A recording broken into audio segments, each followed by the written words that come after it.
Welcome back to Closed Circuit Sports, where we're getting better 1% every day, as best as we can. um, I'm Drew Goldman. Welcome back. We're getting better at this as we can, as quickly as we can, putting together as many pieces of these productions as we can at a time. Trying not to repeat myself and stuff like that. We're gonna switch it up to a race review where we actually got a bloody win. I gotta be honest, there aren't a ton of these in iRacing. They don't come along very often because the skill-based matchmaking is brutal. If you do well, you get bumped up enough that your next race will suck. If it doesn't suck, then you did okay. You know what I mean? And you probably gained again. And this is what's tough. It basically needs you to have a terrible race before you get back into a lobby where you ought to win. It's brutal. iRating is brutal. And yes, I spoke correctly. iRating is your skill-based matchmaking rating. Your safety rating is what determines how expensive of cars you're allowed to race against other people. What's amazing about this game is that it comes down to how many corners you go without collecting more incident points. So that in and of itself should kind of tell us just how. Hang on, I'm looking for the file. There we go. We're going to Brazil. We're going in the F4. And this was our first opportunity to win with the new simulator setup, and it's the first one that I can properly count because, for one, all of the win recordings, all the good recordings that I had from the G29 era were lost in the Great PC rebuild of 2023. So that is a casualty of the turning of the page. Once that new PC was built, we got over to the Moza setup, and though the reputation of Chinese simulator companies is not great in the US of A, they provide great experience for value, great value for money, great. There's a bunch of different ways you could say it, but it's a great experience for what you're paying out. It's a quantum leap from the G29, but I am, only a year later, looking for more. So note that if you are in the market, that even just a stronger version of the Moza might be preferable. I'm curious where the audio is. Okay, we got a little bit. That's odd that it's so quiet, but we're just qualifying right now, so I'm trying to work it out.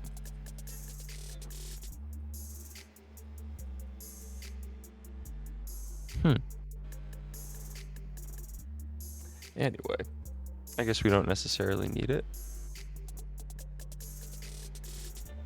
Maybe you guys get a little bit more of it than I do. We are back in the J. Howard driver development, Formula 4. This is a fixed setup race at the Autodromo de Jose Carlos Pace in Brazil.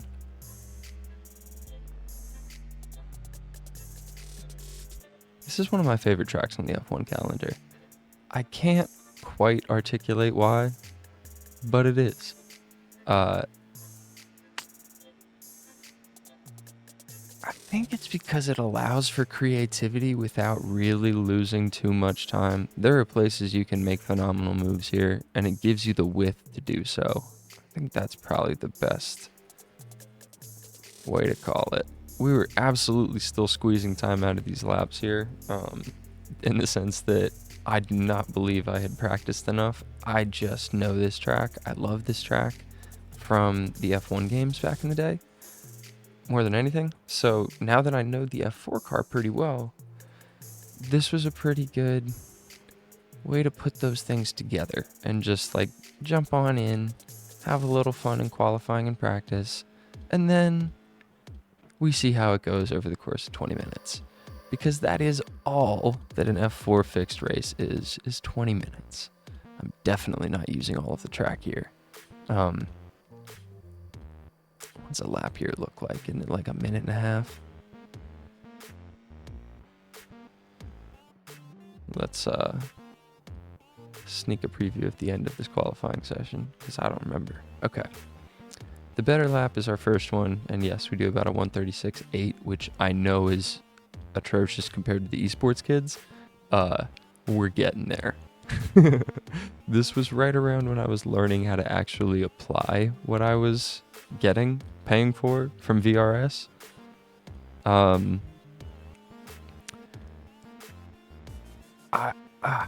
There's a great quote that I think I'm gonna get right, but it absolutely encapsulates what it takes to get good at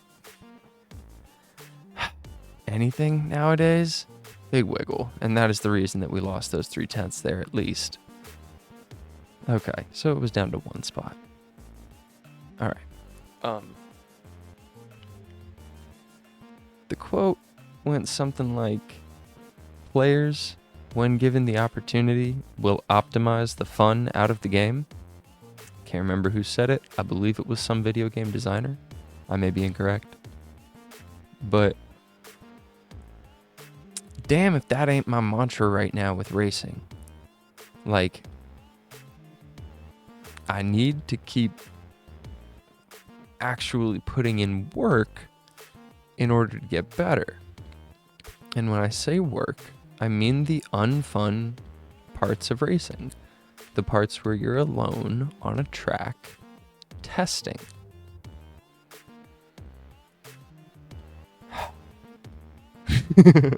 I've been doing it quite a lot lately. The number of race days that I put into this game have dropped significantly since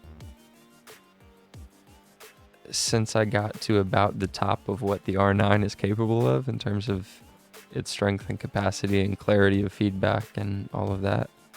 I'm working on in-car adjustments and learning how to make use of those in the race. I believe I have established pretty consistent car control across platforms. Formula, at least. I am nowhere near competitive in cars around ovals, but I recently was able to have my first real-life driving experience, and I'm sure that I'm going to give you guys a little sneak peek at that.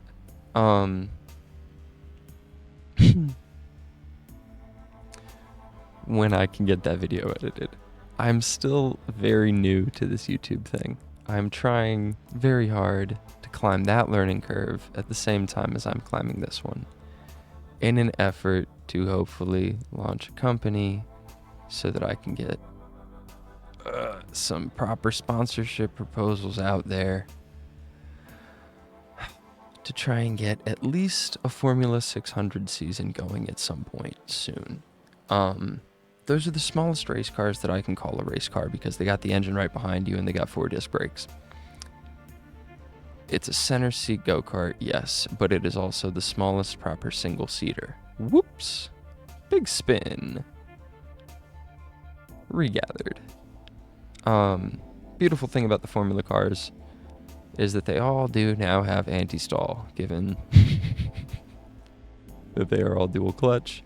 When someone spins the car, it doesn't just die the way it used to with stick shifts, to the point where they gotta like have marshals push start a Formula 1 car or an Indy car that has spun and stalled. Back to the topic at hand.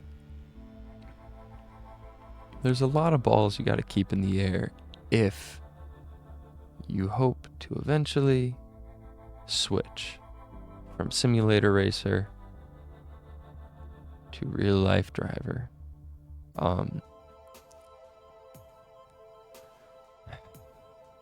And I don't really know where to start with that. That's a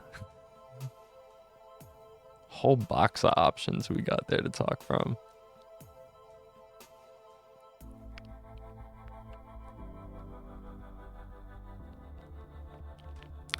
If you're curious where the beats came from, they are not royalty free. I guess they are. All the sounds I used are royalty free, but these are beats that I made a couple years ago. I think it was 2020. We'll see if we get back to that someday. But that was back when we didn't even have the G29, excuse me. That was 2020 is right around when I got it. I think it was like Christmas of that year, something like that.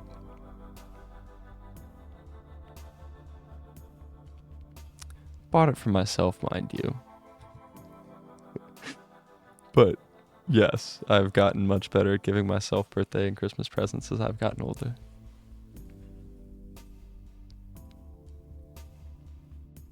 "20 minutes in a fixed setup race does not seem like a lot of time, but then you break it down by a minute and a half at a time, and it ends up being a many.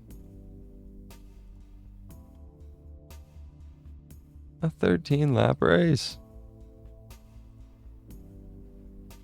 We grid second. We qualified second, which is pretty good. Gotta say, pretty good. I believe this was a second split race, but we will check after this. I hope it wasn't the bottom split, but it might be the second split. It might be the bottom split. Oh. I have climbed quickly in a way that is truly depressing if you're a kid who wants to be a racing driver, because all we want to do as racing drivers is win. And I have not been playing this for wins for a long time. I want to get away from the mediocre guys and keep learning and keep learning and get better and use this as the tool that it is meant to be. But damn if that doesn't result in a whole bunch of podiums and second places and fourth and fifth places and sixth places that, oh, how the hell we won this race, I do not know. Oh my goodness. All right, we went off at turn 1. We locked up and went off. But we regathered it, we didn't spin, and I think we can only owe that to the Moza. The G29, I simply wouldn't have had the feel to catch that through the texture changes. He offs himself. I have another off track there, but we gained the place. We're back into second. But mercy.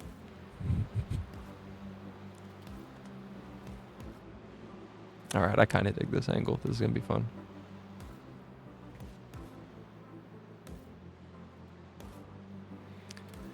I think I was already running at 100% at this point, where I was like finding 9. Like I was trying to tune it to, is it 8.8? Is it 9.1? Is it 10.4? I don't know. We're going to figure it out. How much clipping is tolerable? Hate it. I hate it. I love it. But the fact that I'm already chipping this thing is unbelievable. It's amazing, but it's unbelievable. So yes, we're shopping again, which breaks my damn heart. I spent too much money on this video game controller. For it to still feel like a video game controller. Pardon me. Excuse me, Moza. Forgive me. You up my game by eons, by light years. 100%. The confidence through the roof when it comes to car control, to the catching of a moment, to the feeling of a moment. When you have a snap this way or that way, it's infinitely better than the G29. I can't even quite put it into words. But knowing that there is a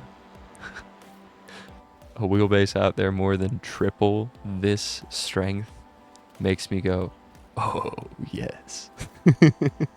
Because I am a bit of a gym bro. I can't lie. I do like the physical elements of racing, and I don't understand why we want to sanitize that part out of the simulations. I recently did an 100% force feedback in the Indy car where I tried to crank it, basically. And I did it in VR, and I was clipping the force feedback on this Moza R9 for most of that race. I gotta be honest. It was the road course. It was like 29 laps, the road course, and at Indianapolis in the Indy car with no power steering, of course. These don't either, though, technically. The F4 cars don't have it either. Oh my god, the wiggles. I had so many of the wiggles because I was trying to push, and I got these little emotions, and I'm in the VR. I was still running the Quest at this point. I was on the Quest 2, plugged into the PC by the link cable. And I gotta tell you guys, VR, for as cool as it is not something that makes it easier necessarily.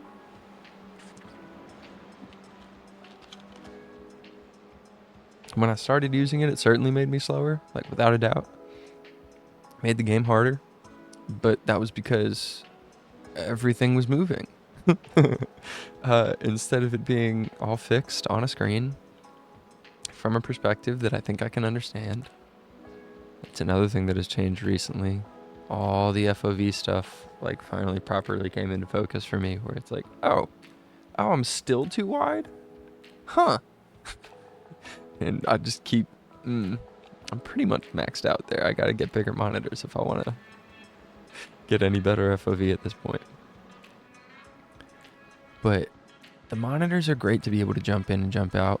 The VR is great when you want the feeling of getting in, right? Which is essentially what I have now with this next level racing F-GT cockpit that I just recently invested in. Up until that point, I had been using the F-GT Lite. That's what I was using while I was filming this. That is what I was using for about the last 10 months. Only had this for probably 6 or 8 weeks now. And can't tell you the difference. The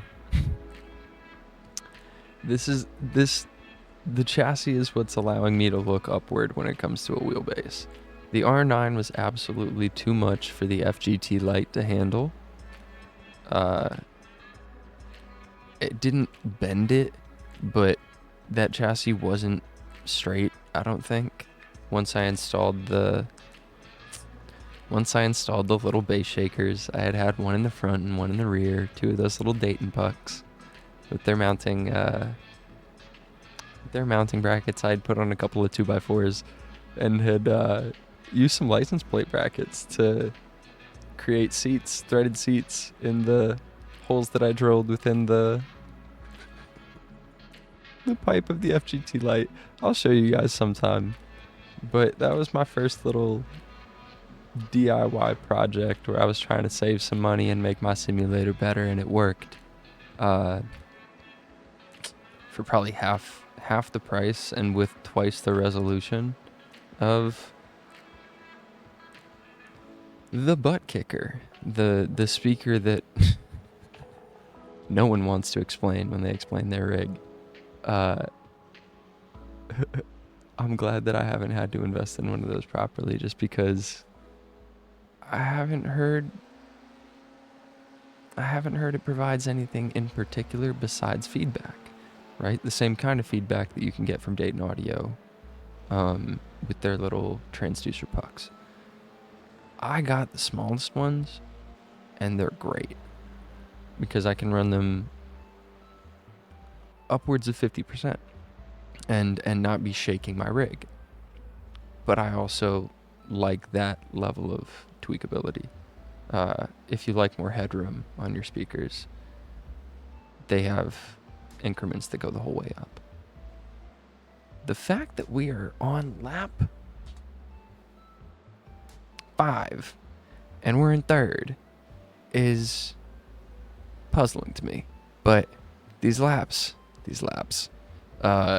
second lap was our best lap of the race. That's not promising. I'm not flattered by my own performance here. I gotta say, I'm watching this win and I'm like, oh God.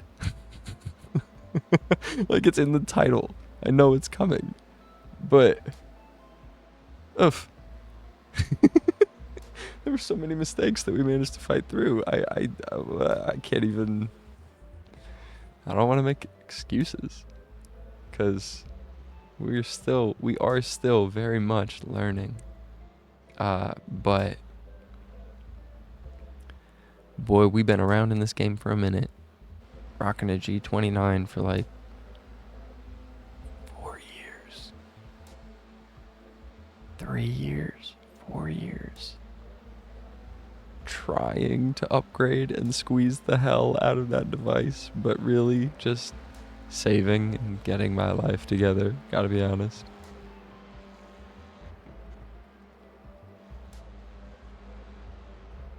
Invested in the Moza, got the SRP pedals, the R9, the little CM dash, just recently. But the GS GT wheel rim absolutely did everything that I needed it to do. I didn't need a round rim for the way that I played because I prefer paddle shifters. In terms of race cars, they are just modern era race cars. Sorry to say it. H pattern is an art form because you can really mess up your car if you do it wrong. The driver is very, very, very important to a manual transmission car, which is why racers respect them more. Yes. However, semi-automatic transmissions are simply faster everywhere, every time, without a doubt, without debate. They are faster than a human can be. It's like asking whether you want Rain Man or a calculator. It's like, I mean, the calculator. Thank you. Sorry. No offense. It's gonna work every time. Every time. I'm sure he would too. But it's gonna be like instant as well. I don't know. I might just need to take that back. But I think y'all know what I meant. Mechanical precision is preferable every time to some human inputs. But damn if the human experience is more fun to watch.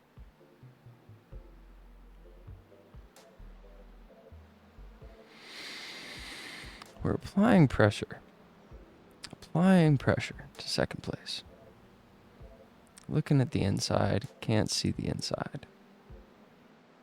Trying not to squeeze so much out of these laps that we dangle our ass off the track, but trying to have some fun out here, man. Because we know what a good lap looks like here. We know what it feels like to carry the weight through a corner properly, carry the speed through a corner properly. We just gotta get more consistent with it, smoother with it. Recently got my first real life karting podium in the K1 GP series here in Indianapolis. Made me happy. It was a B main, yes, but there was a C main. Aha. And your boy took second in the B.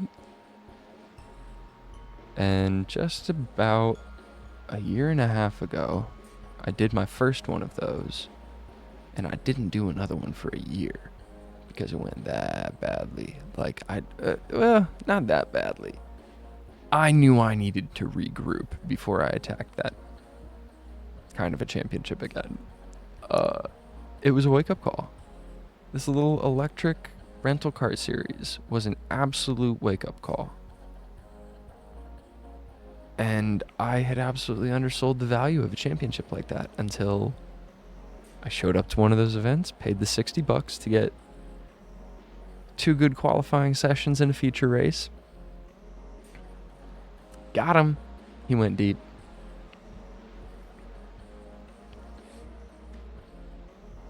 And we ended up qualifying last that first time we showed up for the B main. It was like September or October of that year. So it was very close to the end of the championship. So everybody there who knew they were good really knew they were good. Nice switchback.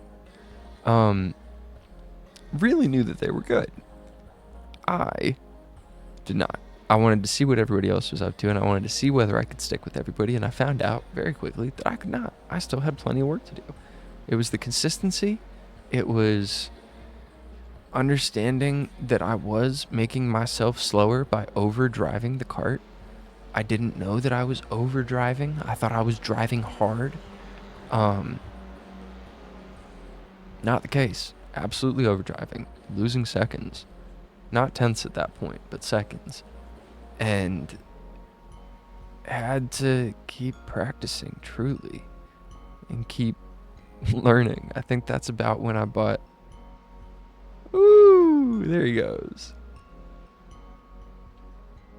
I think that's about when I bought in with the VRS stuff, really. Where I was like, okay, coaching exists for a reason. You are not that talented, right? Like, I had to have that realization to myself. The work is what separates anybody. Like, somebody might have some talent, yes, but everybody who thinks that they're good at something feel that way for a reason. You might have a modicum of talent, but it might also just be the ignorance of bliss, right? The bliss of ignorance, rather.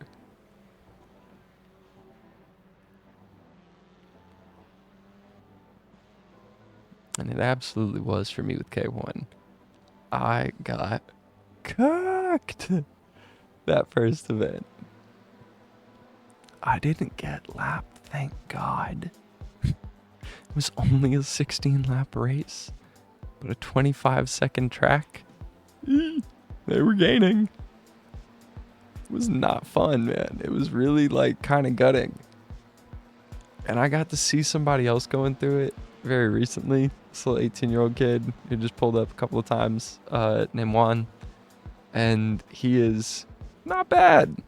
And he is getting better month over month, which is dope. But, man, it's so hard. It is so hard to explain why someone is faster somewhere than somewhere else. Like, or faster than someone else.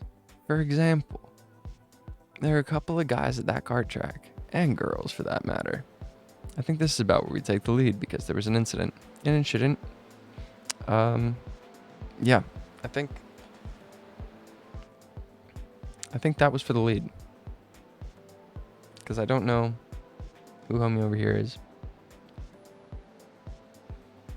I believe he was lap traffic. I believe that guy was lap traffic. I believe the leader had a scuffle with some lap traffic. Ended off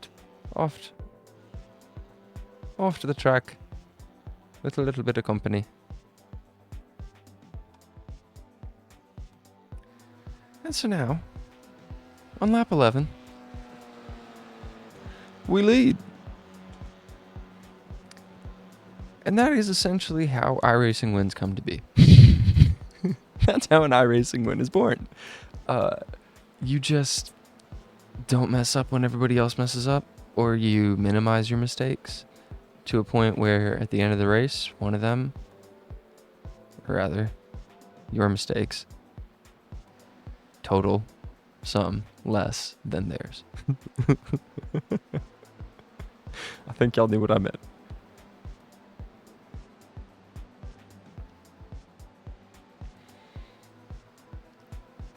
That's what direct drive gives you, honestly, is more bandwidth to make mistakes.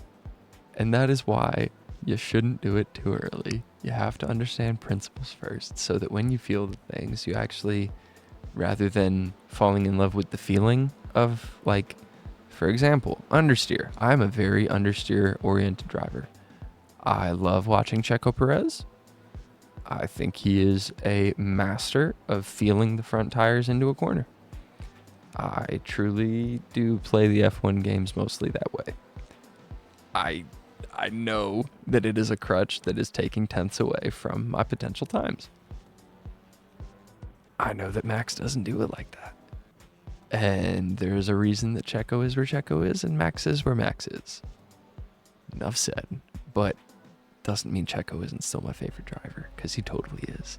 I dig me some Sergio Perez. That boy's energy is fantastic. And forgive me for saying boy. That's a man right there. Carlos, much more kid energy, which I love. Charles, I can't say I'm a fan, but I think I hold a lot of implicit bias against him based on his background. And I know that that is not fair to the person that he is. That I'm sure he is. You know what I mean? Never met the young man. Never had the pleasure. Looking up and down that grid, though.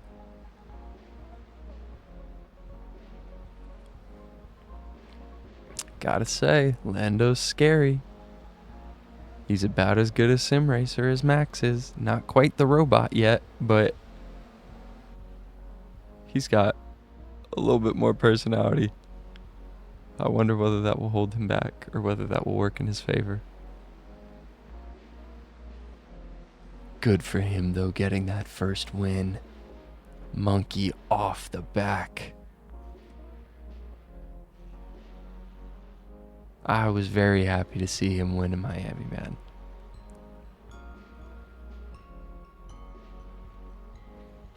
I know everybody's talking about how boring it is what Max is doing, but I was a Lewis fan when Lewis was doing his Lewis things.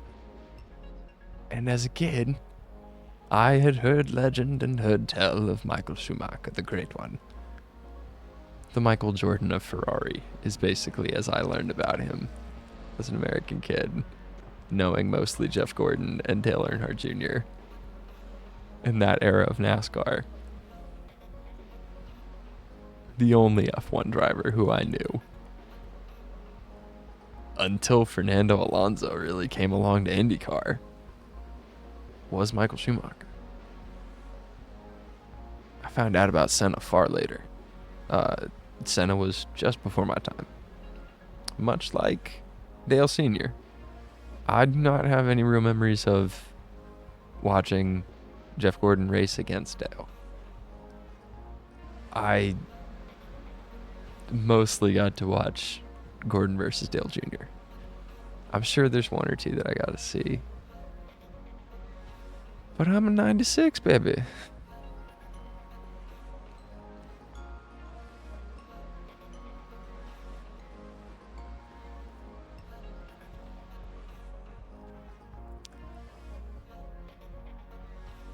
Max's greatness right now is undeniable. Undeniable. The spin and win, I can't remember where that was, whether it was like, oh God, that hairpin. Is that Australia? Might have been Australia. Max had a spin and win. He spun from the lead. It simply did not matter. And these other guys are professionals as well. This is what they do. It's like, you ever seen somebody do something so disrespectful in their sport as that? There are a few things like it, right? Like there have been some very disrespectful knockouts, very disrespectful jukes in the NFL and ankle breakers in basketball and stuff where you're like, oh man, come on, that dude does that for a living too, and you just did him like that. Goodness. But yeah, to be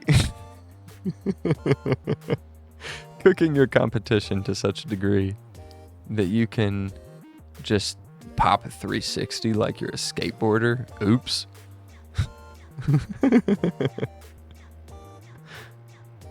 Phenomenal. That is some stuff that I don't even think I had the chance to see Lewis get to do, right? Lewis was just, he drives perfectly every Sunday. Can't be stopped. It was a phenomenal run. It was too much fun to be a Lewis fan during that time. It was like being a Tiger Woods fan back in the day. Dude, he got it done.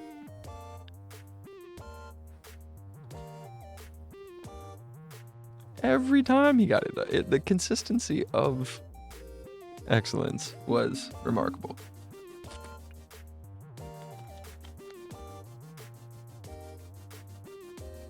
And we might be seeing a better version of it now. It's kind of insane.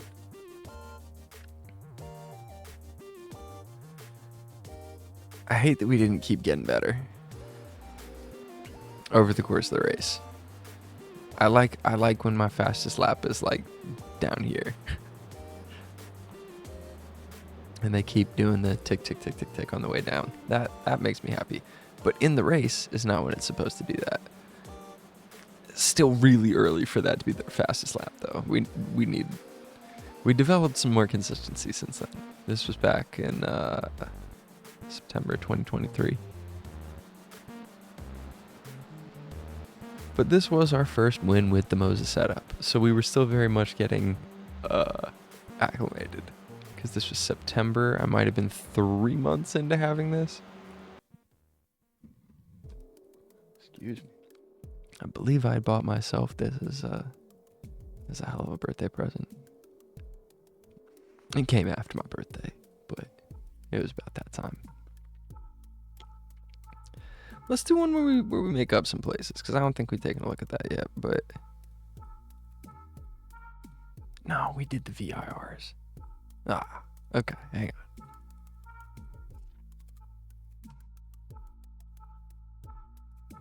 Wild top 5. That doesn't sound like a ton of fun, gotta be honest. But it's a track that I don't know well. This might have been my very first race at Jerez. I don't know how I want to pronounce that, because I know properly pronounced it's Jerez, but I also know that there isn't another one of those lispy sounds that I allow the Spanish from where I stand, okay? I can enunciate very clearly when it comes to my Espanol. I have had more practice recently trying to manage that accent when I am speaking Spanish. However, I've never been to Ibiza, so I should probably just call it Ibiza. I've never been to Barcelona, so I should probably just call it Barcelona. I've never been to Jerez, so I should probably just call it Jerez. You know what I mean? Like, I'm not trying to be disrespectful to it. I'm trying to be more like... aware of the ignorance, I suppose. And also trying not to sound snooty. That's the other aspect of it that is terribly difficult to avoid. I love the way that this sim has allowed me to... The sims. The racing sims all have allowed me to get little sneak peeks around the planet, honestly. You get looks at Spain and Italy and Belgium and the Netherlands and Germany and the UK and France, and my favorite track at the moment to drive is probably the one in Shanghai. Can't even lie. It's dope. It is a very fun track to race. It reminds me of like a longer Laguna, that Shanghai track. Laguna Seca is one of the best in the world in terms of sports car tracks. I think F1 could go back to Laguna Seca and wouldn't regret it, but I can say that more confidently now that they've repaved it. I would love for them to come back to the Indy road course, though. That just would make my whole life. That would make me so happy.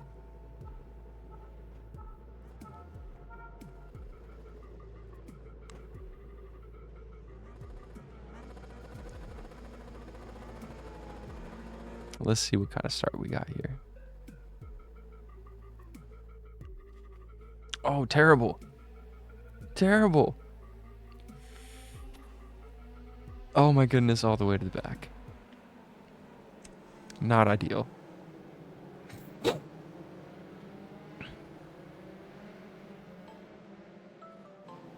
Not ideal, but we get one. We try not to kill the second.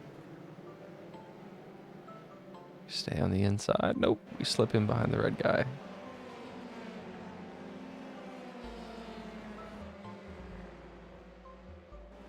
I completely forget how this one went. I know it's not a win, but we're going to see. Ooh, confidently up the inside.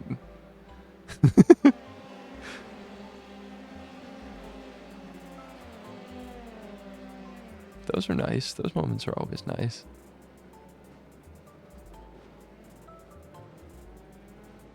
Oh, there's two more. Oh, F3. F4. Absolute chaos and carnage. Never fails. They had a little nudge. So I gotta run on the DeWalt looking guy here. I don't know if he has the DeWalt sponsorship on the side. I don't think he does. I can't read it though, so it's more fun to think that it is. I think it's Ricari. Who cares?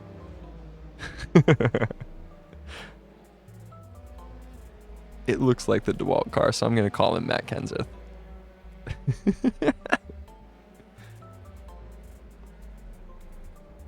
I hate that. I hate that Williams. I know that he's using it because it's the Damon Hill car, but I can really only remember it as the Senna. The car that killed Senna. That Rothmans Williams was so cursed. Damon Hill should have had that title that Michael had. People's champ, Damon Hill. I had to get read in. I was not aware of that story. Now we're in a nice little race here, the four of us. This is good.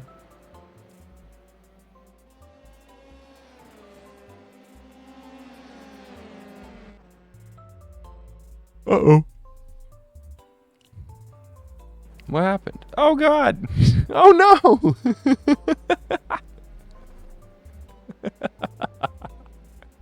What the hell?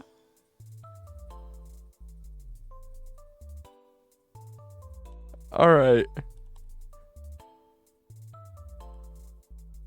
So...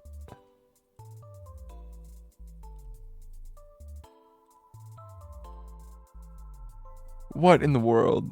Okay, so we did keep getting faster over this now. This is interesting. So this is one of those where we did keep getting better, and that's good. But this is the kind of stuff that makes people like disregard iRacing. These kinds of netcode issues. Netcode.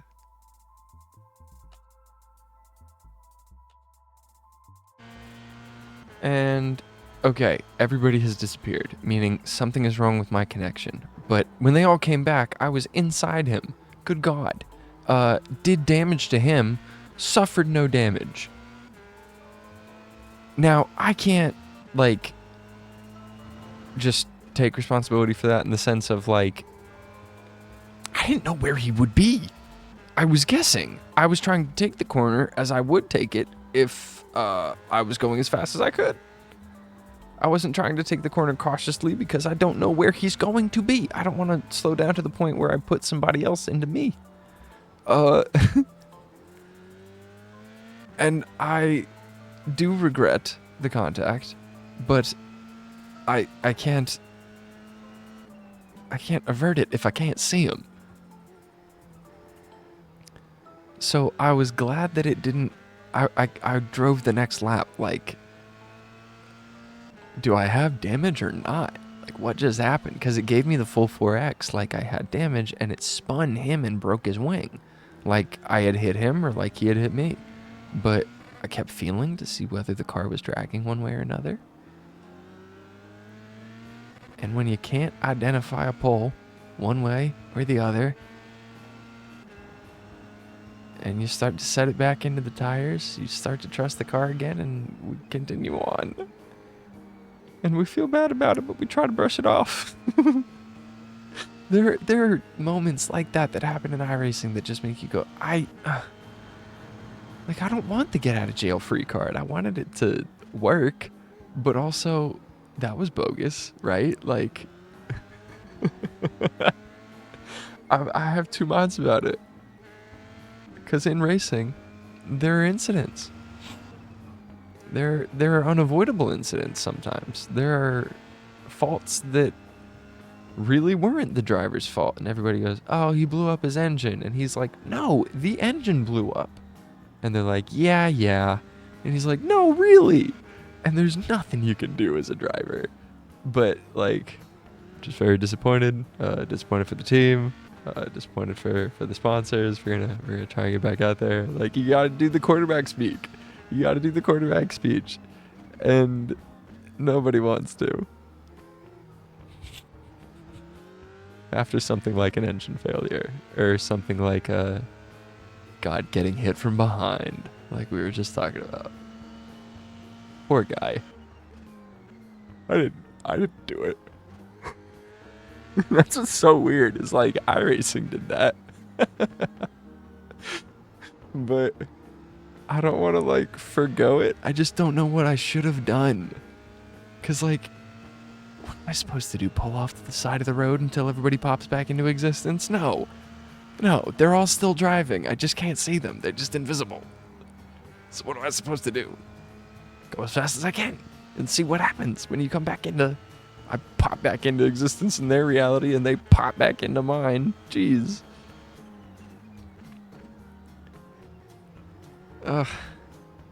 Woo. Not much heads up about that, but a little quick cut. So having started in 12th.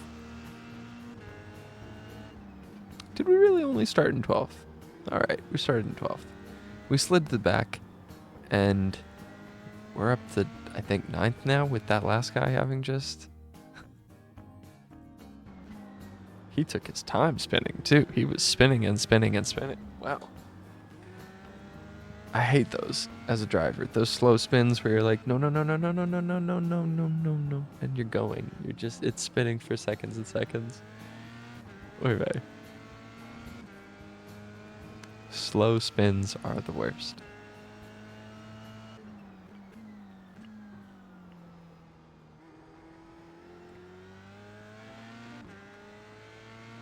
It gives you the most time to be embarrassed.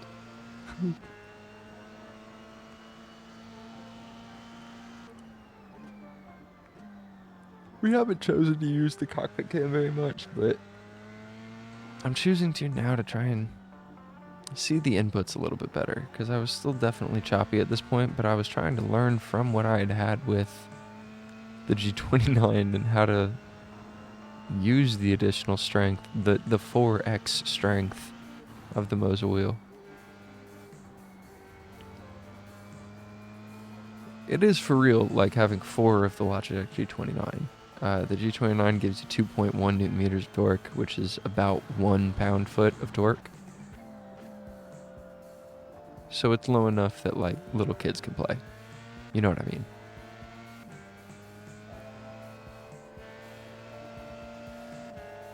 These, on the other hand,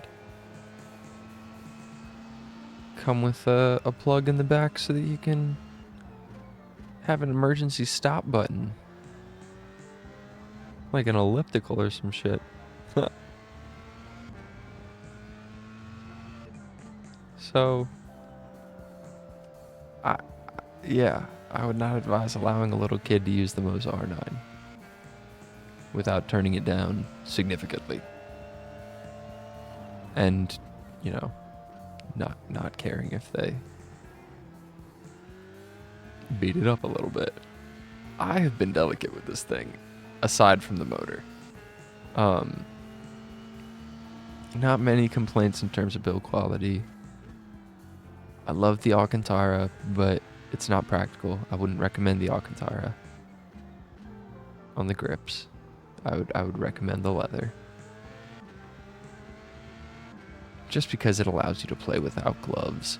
Like, I got the Alcantara so it would give me an excuse to use the gloves, because I did want that additional immersion, but I also wanted a good excuse. You don't want to be sweating on the Alcantara. You gotta protect it. It's too nice. It's so nice. But it feels so nice under your hands as well, that it's like nice to just be sitting in the rig and watching back a race, feeling the wheel. Anyway, I did get some gloves. I did get some shoes. I use wrestling shoes. Have for years. I like them quite a lot for sim racing.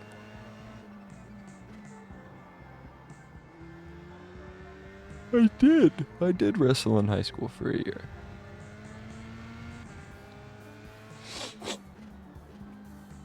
Hardest sport I ever played.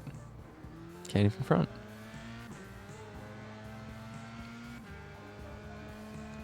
Rugby was more violent, but not harder. More chaotic. More variables, but not harder. Wrestling was hardest. Period. So, I don't know, maybe there's something there about the mindset, but I also, yes, the shape of the shoes absolutely works and the affordability is there compared to racing gear. You don't need to be practicing in fireproof shoes. No one does. And no one really needs purpose sim racing boots, because it's just what somebody else deemed, somebody else designed for what they think would be. Like, everything is marketing. Everything can be used. You can wear wrestling shoes as boxing shoes and everything would be fine. You know what I mean? You can't necessarily use cleats as basketball shoes, but that's different. There's a difference in purpose. You know what I mean? Certain things carry over between design. Certain things are cross-purpose. I used batting gloves as my sim racing gloves for a very long time, baseball batting gloves, and they were great. It was good for the mindset. It was good with VR for the immersion factor.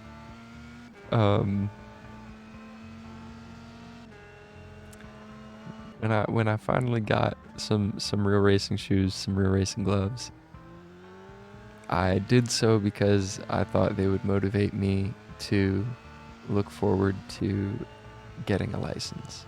Like, all right, now you have your first pieces of real gear. We are saving for the license. This is what we're doing. And recently we got to christen them, which was great. Got to go and drive a late model NASCAR at Indianapolis Raceway Park, the Lucas Oil Raceway. A little half mile or 2/3 mile oval over on the west side of the city, and drove a little 20 lap package there in the it's a NASCAR. It was a NASCAR. It's my first was my first manual race car I've ever driven. It was my first proper race car I've ever driven. I drove a racing kart in St. Louis last year. Got to test one of those and try to squeeze a little bit on that and figure out how much grippier those tires are than what they have on on Sapphires at K1.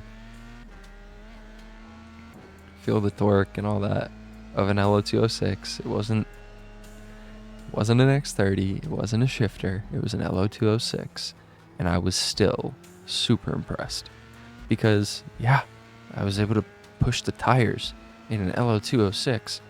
So I can only imagine what those shifter kart guys and those super kart guys actually put themselves through on those little black marbles that they run around on. These tires on something like an F3 car are technically some of the grippiest in racing. Formula tires are some of the grippiest in racing, and the reason for that comes down to physics. Everything about the setup is designed to maximize the contact patch, and they are nice wide flat tires, smooth as hell too, so it's the whole face of the contact patch is being smooshed up into the ground. There are no gaps where the treads would be, you know what I mean? Those spaces are simply not there. So you have more grip, you have more contact being made by the rubber compound. And if you can keep rubber to rubber, meaning if you can stay on the racing line, the spaces where everybody else has left rubber by racing hard on hot tires, then the stickiness of your tires kind of gets amplified. If you ever hear in a broadcast they talk about somebody getting up into the marbles, what they mean is somebody getting into the dirty part of the racetrack. The part that hasn't been ran over by 100 cars 100 times. So literally, like, now their super sticky tires have pebbles in them. And they lose traction and they go into the wall. When you go into the dirt in iRacing, it takes like more than half a lap for those tires to feel clean again. It might be a full lap before those tires feel clean again. They might look clean sooner than that, but they aren't. If you have a spin in iRacing, or if you overheat the tires early in the race, it will be about a lap of good conservative driving before you can trust them again. They are still overheated. They are still slippery. Your car is still out of balance. There are moments I have had in this game where you get loose and then you try and attack the next corner and it spins easier than it should, and it's because you destabilized your aerodynamic profile. The simulator is that good. I, for a long time with the G29, wrote it off as, oh man, this video game means to, like, it's just too hard. This is silly. This doesn't make any sense. That's because I didn't have all the information. I'm closer to getting all of the information now with what I have, with what I use, with the systems I have in place to prepare for races when I choose to do them. But man, trying to have fun while knowing that you're probably not gonna win, but you'd really like to. But you don't want not winning to mean you haven't had fun. So, what do?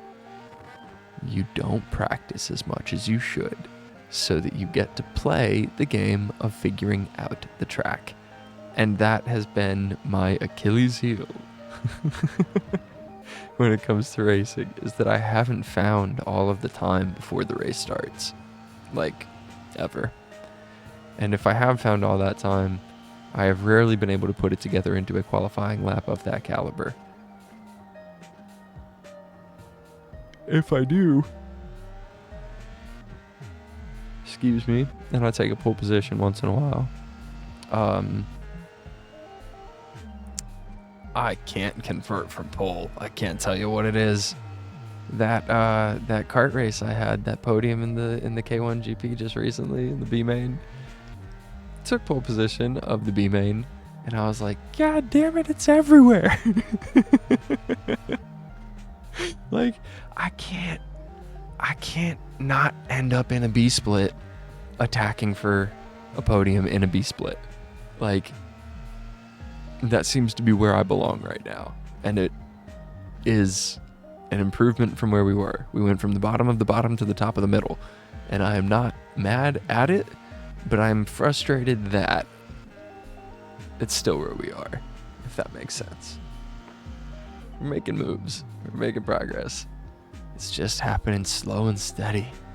And oh, I like to go fast. We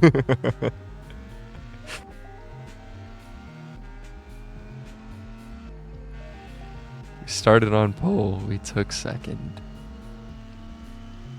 We got faster though, following the guy who ended up winning the race. So next month, we'll see. We shall see. We do have some karting onboards as well from recently that I am gonna find a way to edit up. But editing is the hardest part, it seems. Trying to make time for post when you don't even have time to do the filming. Like, man, I miss getting to sim race every day. I gotta be honest. I used to. I didn't prepare properly, but I also was playing a game. I was having a good time. I was racing. Now I am like studying the science of driving. I am now into like racing 306, right? Or like racing 404. I am into graduate level racing classes, basically. I am going testing at the Indianapolis Oval, trying to figure out how the weight jacker makes anyone faster. It just makes me slippery. I don't know how to use this thing properly. How do we use this? Kyle Larson showed up going 241. I cannot get the simulator above 233. How in the world are they getting 241 out of an Indy car at the Oval? The simulator probably allows it, right? But I don't know if it does. If anybody knows an Indy 500 iRacing alien, link me up, because I need to know what the ceiling in iRacing actually is when it comes to the 500, because watching it in real life, there are a couple of people who are qualifying, doing the kinds of times, the kinds of ultimate speeds, the kind of average speeds over 4 laps that I'm doing in the sim. 232, 225 through the corners. Like, okay, we could do this. And then there's guys like Scott Dixon. There's guys like Kyle Larson who are hitting 242. Joseph Newgarden, 242? And averaging 235, 234 over a lap. Miles per hour. It's unbelievable. It is absolutely crazy. So I don't know what in-car adjustments I need to finagle to try and get, I'm guessing, another 10th down each straight. But woof. Right? Like, okay, I'm leaving that much on the table. There's some science that I need to be clued into.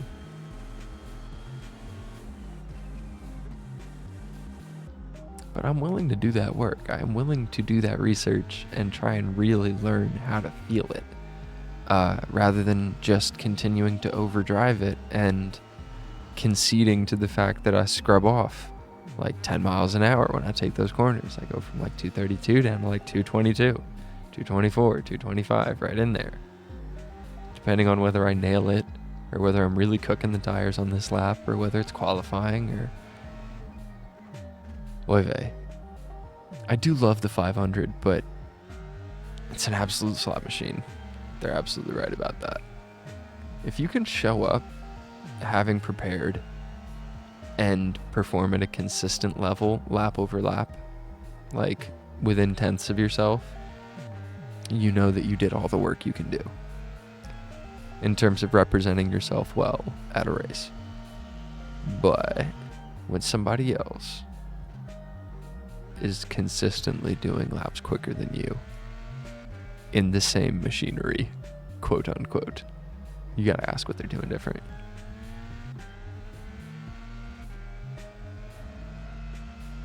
You gotta look at what they're allowed to do different then. Analyze and execute.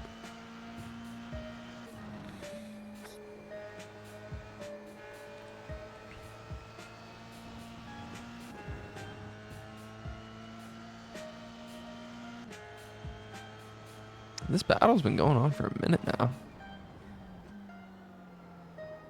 Ooh.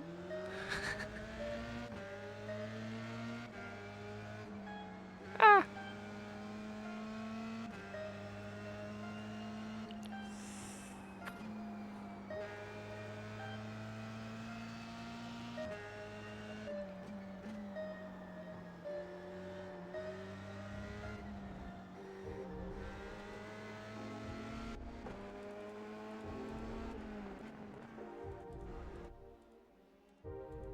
Oh, mercy.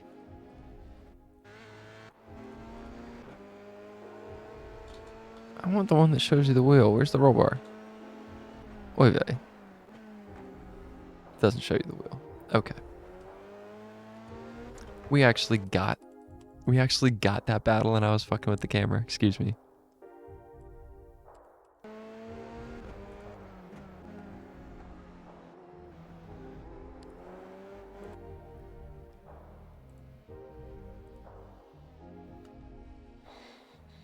We've been applying pressure for a couple of laps, but I hadn't seen what happened.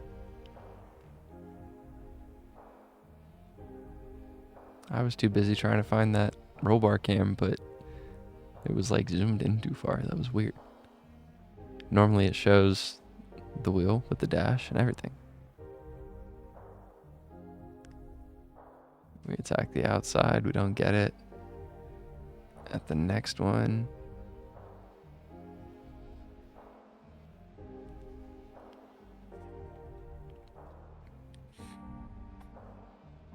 we just kind of fell back into place here. I wonder. Okay, he went not wide, really. I guess there. But he's just using all the track, isn't he?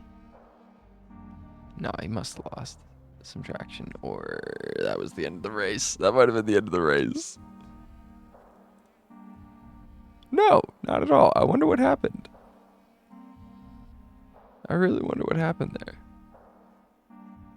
It says I got a 4x for contact, but I don't know when.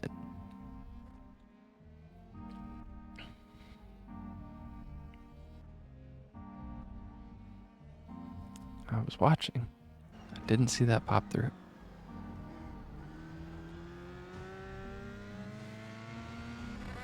So we have had our best lap of the race now.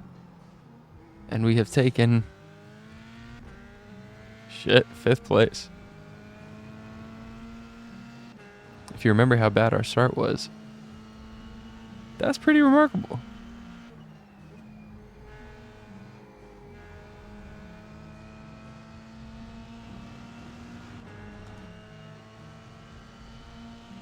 But we battled.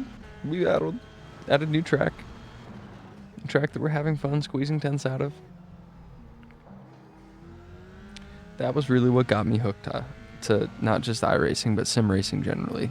Was watching that time tick down and knowing that that meant that I was getting better. Regardless of what anybody else on the track was doing, it meant that I was doing better than I had done before, which is the goal. And I've had to reframe it thusly. because the internet's skill tree is just so wide. You have to keep the focus on your progress rather than being ruled by the last results that you have. Because you'll have certain days that make it all worth it once in a blue moon. For example, I think it was like the day after Christmas or something. Might have been a couple days after Christmas. This past year, I got 2 wins in a day. Both in VR, both in the F4 esports second split. Back when that was only a like 4 sessions a week type deal or whatever it was. It was like 3 sessions, 2 days. The way that the special event seasons, like the Indy iRacing calendar series now actually are. Not every 2 hours like a regular. It felt so serious. It felt so good. I took it so proper serious, and I had squeezed all of that myself.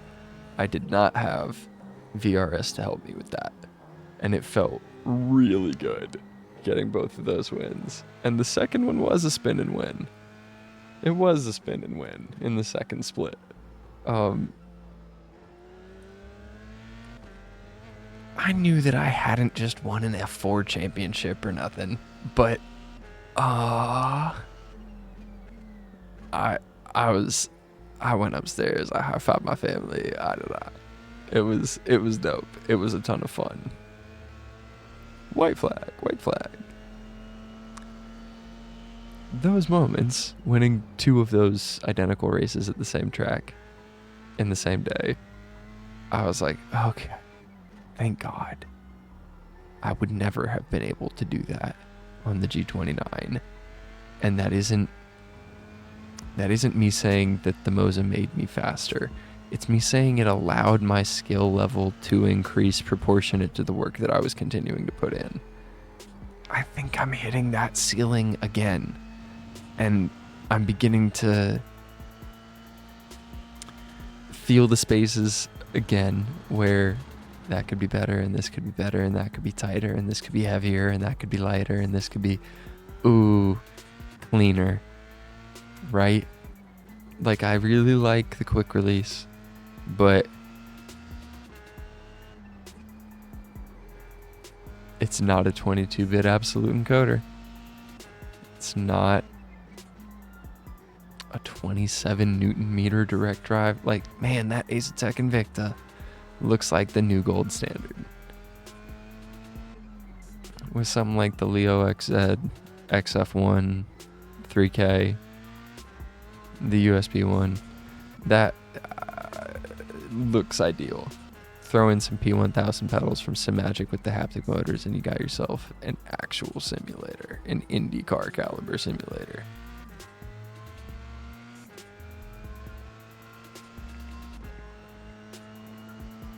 Fifth place. Out of 20.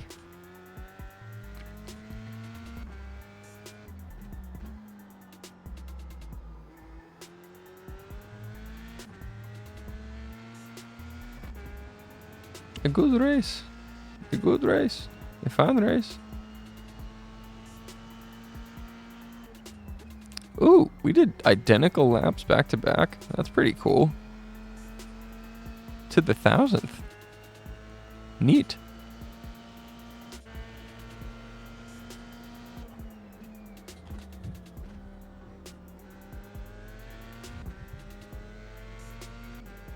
Nowhere near the edge of the track.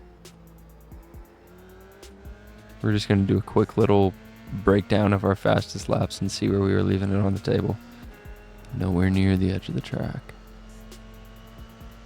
I was just trying to keep it stable in the dirty air. Huh.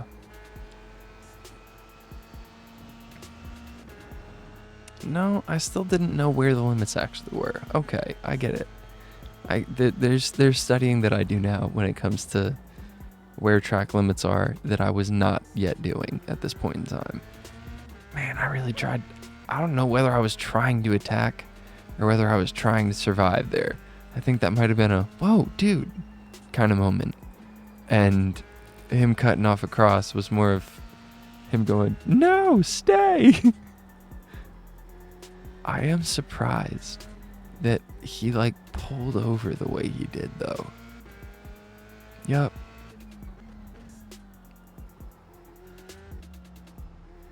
I must have been driving him crazy for him to do that.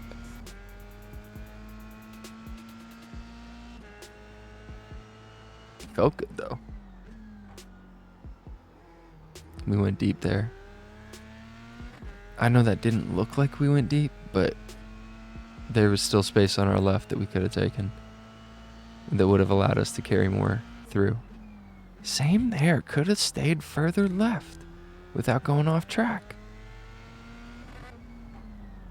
Could have probably been sooner on the throttle. This is wild. I'm always late. I'm sure that carries to my racing as well. But I know to work on it. And that is something that people who are too early simply never get the chance to do. trying to save minutes, trying to save seconds.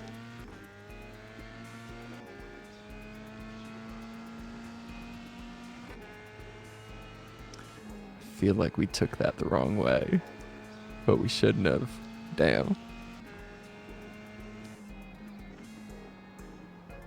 Oh, definitely deep there.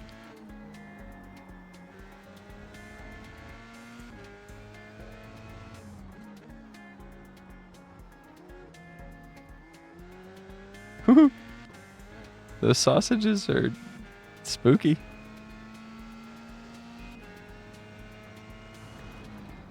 I like the rumble strips. I do. Because they don't unsettle the car too much. They just do enough to let you know no further.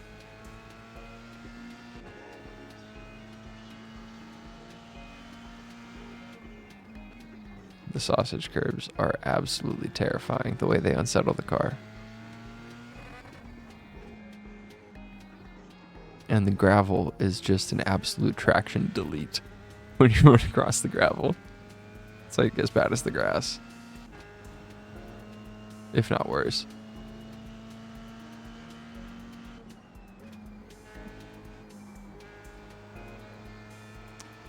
I am looking forward to getting a little bit more experience racing in the rain in iRacing now that they've come out with that. But I'm also glad that they aren't making every day a rainy day now that they have it. Does that make sense? Like, that they aren't shoving the new gimmick down our throat? Anyway, doesn't seem like a gimmick. It seems like they really worked it out. It's pretty damn impressive. Especially with the way VR carries in iRacing. It does. iRacing's VR has a different level of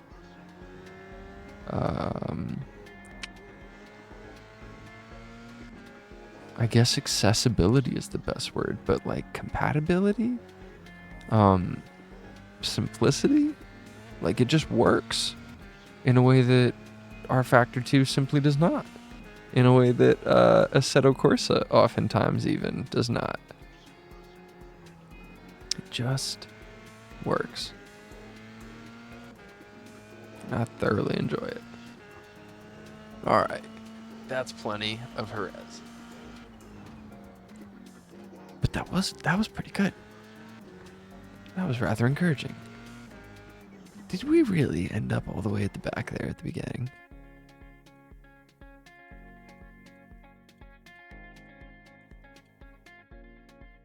Where are we at?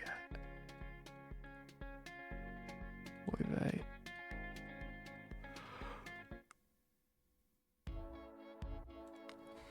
Okay, that's the angle I wanted.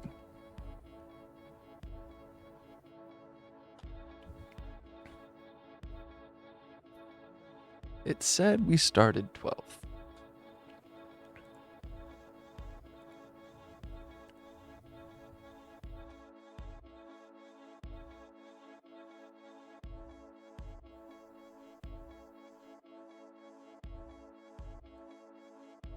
Surely it's gonna start soon here.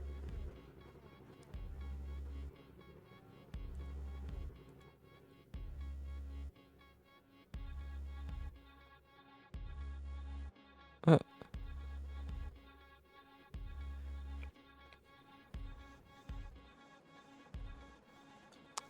Okay. We're gonna settle in just for the restart because I want to see how far back we damn fell. Oh my god, it was everyone. Okay, I was not good with the clutch yet. We were in 19th? No.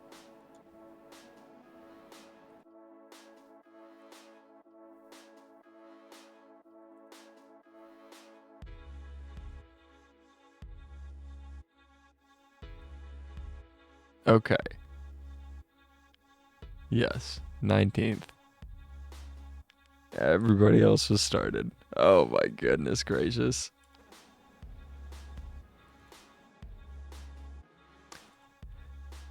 So watching it from overhead like this is gonna be kind of cool. Let me try a little breakdown here, because obviously atrocious amount of wheel spin. 2, 3, 4. And this guy even is like, I might have him. I outbrake him by 100 meters. And we're smoother off the brake as well. That guy is so slow that I nearly go up the back of him. And then, yeah, wow, just kind of slotting in where we're supposed to.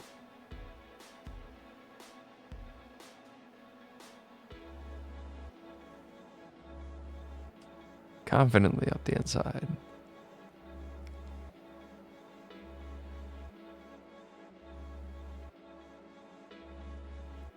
And all of a sudden we're back in 15th.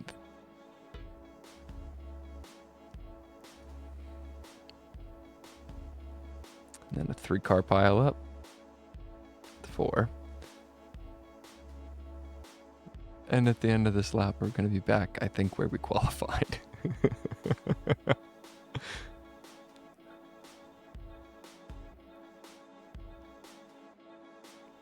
I'm just going to let it tick over to lap 2, and then we're going to get out of here.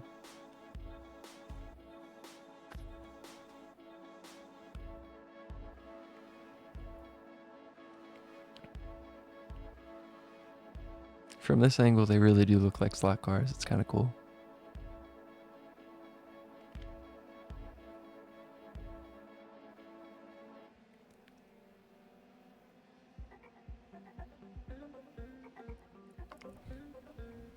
I wish I could say it looked like a broadcast, but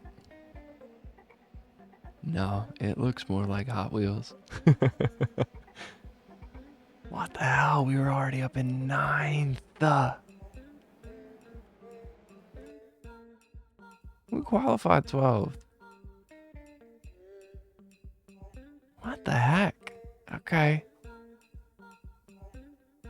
I wonder where all the other... What must have happened at the front, you know?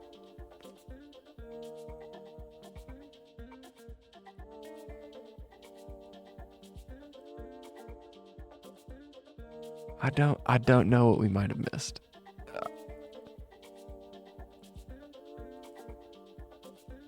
Oh, he was supposed to be the number 1. At least by iRating. Huh. Okay.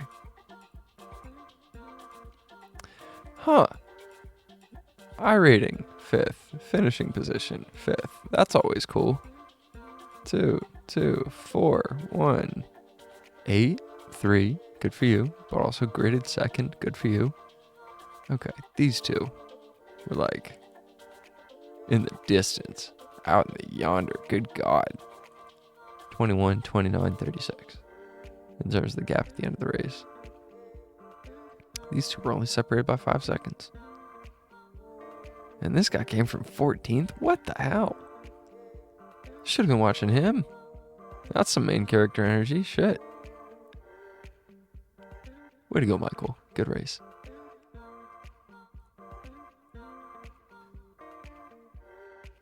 really hope that it was working.